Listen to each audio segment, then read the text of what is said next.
And we're back here on the GSMC Baseball Podcast, bringing you our third segment, which is going to be talking about Salvador Perez and his resurgence for the Kansas City Royals this year. So yeah, let's get straight into it. So when the Kansas City Royals signed Salvador Perez to a 5-year contract extension a few years ago, I, like a lot of baseball fans, was very wary of it. A lot of analytical people in the baseball space think that Salvador Perez is one of the most overrated players in baseball. And there's a lot of reason of that. We talked about a different catcher last segment, JT Realmuto, and Salvador Perez kind of the exact opposite. He isn't the greatest defender, can't really frame well, isn't the greatest blocker. So when you're extending a catcher for a significant amount of time, these are things you want. And I understand the Royals at the time weren't the most analytically organized organization, but these are still some things you look for. So a lot of people weren't really big fans of the extension. I wasn't either. But Perez really has done an amazing job this year and has been absolutely incredible. So far, he has a weighted runs created plus of 137, which is really a huge change from the past few years. When last year he had an 86, a 106.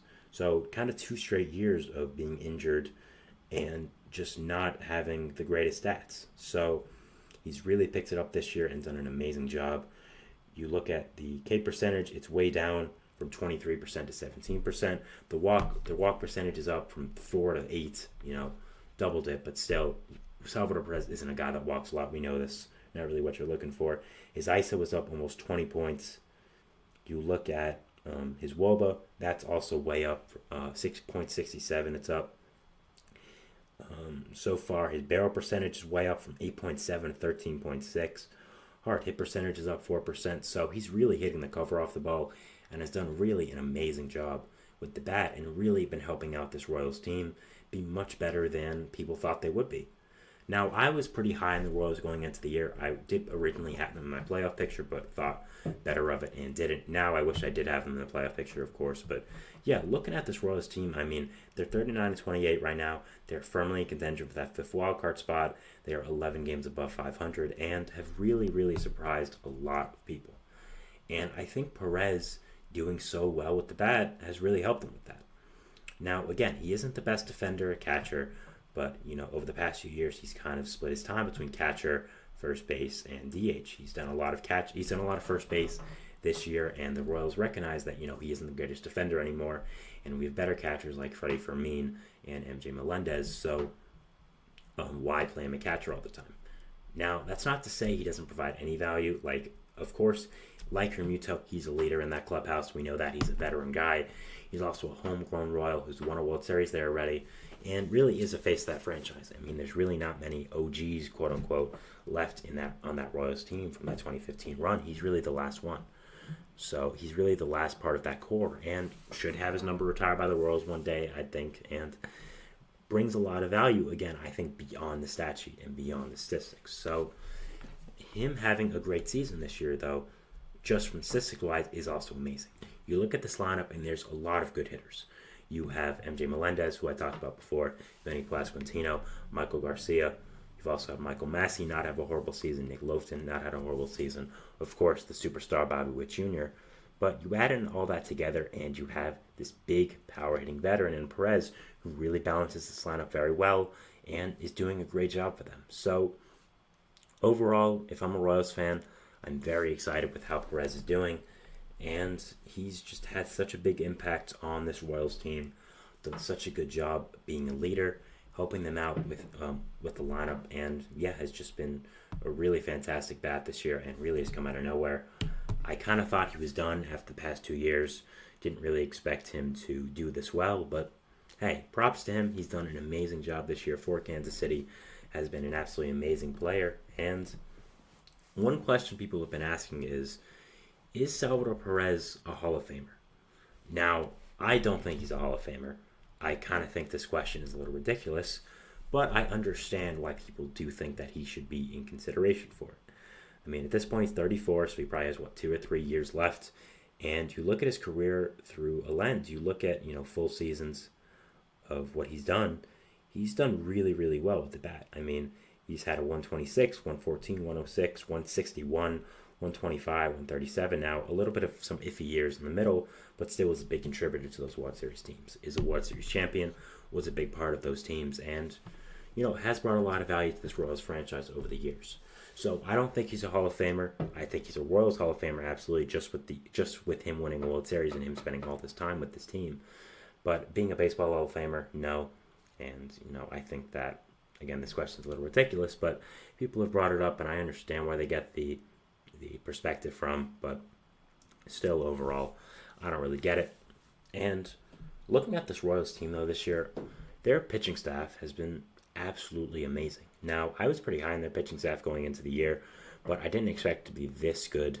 I mean, it's just been absolutely insane.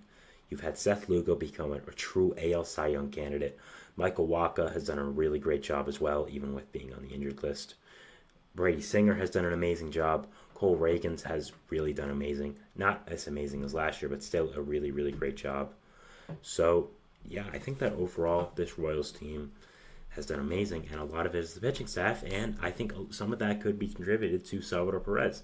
Again, having a veteran catcher in there who knows how to call games is such an important thing. And again, Perez doesn't do much defensively other than calling games well. He doesn't frame well. He doesn't play defense well. He doesn't block well, but he can call a good game. And a lot of pitchers have raved about his leadership. And again, I think this is one of those instances of bringing more past the stat sheet to a franchise than what we see. So Perez has done an amazing job this year for Kansas City, has been an amazing player, and I think him hitting as well as he has been one of the reasons why Kansas City has destroyed a lot of expectation they've had for him, and also being a nice, steady veteran presence behind the plate has also been one of the reasons why this pitching staff has thrived so much. So I think that overall he's been a really fantastic player for this Royals team, and just has done a really, really great job. So this has been one of the biggest surprises of the entire year for me, just seeing how well Perez has done and how significant he has impacted this team. I think that this is a player who I'm watching for the rest of the year. Also another thing, this Royals team is 80% going to make the playoffs, I'd say. I think there's a possibility they implode, but I don't think so. And looking at this team, there's not a lot of veterans here, especially in that lineup.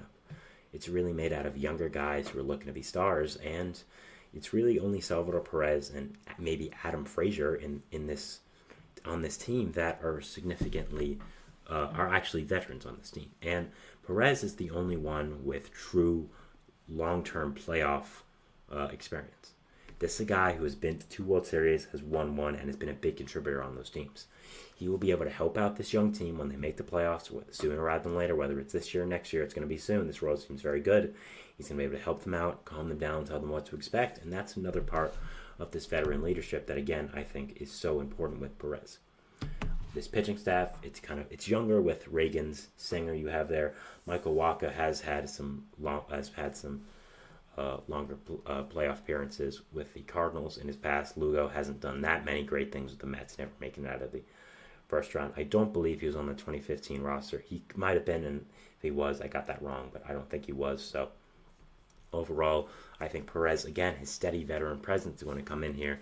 And tying it back to Realmuto, both these catchers, I talked about 2 catchers back-to-back, both of them bring a lot of value beyond the stat sheet because of the leadership you have to have as a veteran catcher. And I think that really impacts both these teams that have done really, really well this year and really have exceeded expectations. So that is our 4th segment here, talking about Salvador Perez and his resurgence for the Kansas City Royals. We're going into our 4th segment, which is going to be talking about Robert Gasser and his injury for the Milwaukee Brewers. So, yeah, we'll be talking about that, and we'll see you after the break. So, thanks, and bye.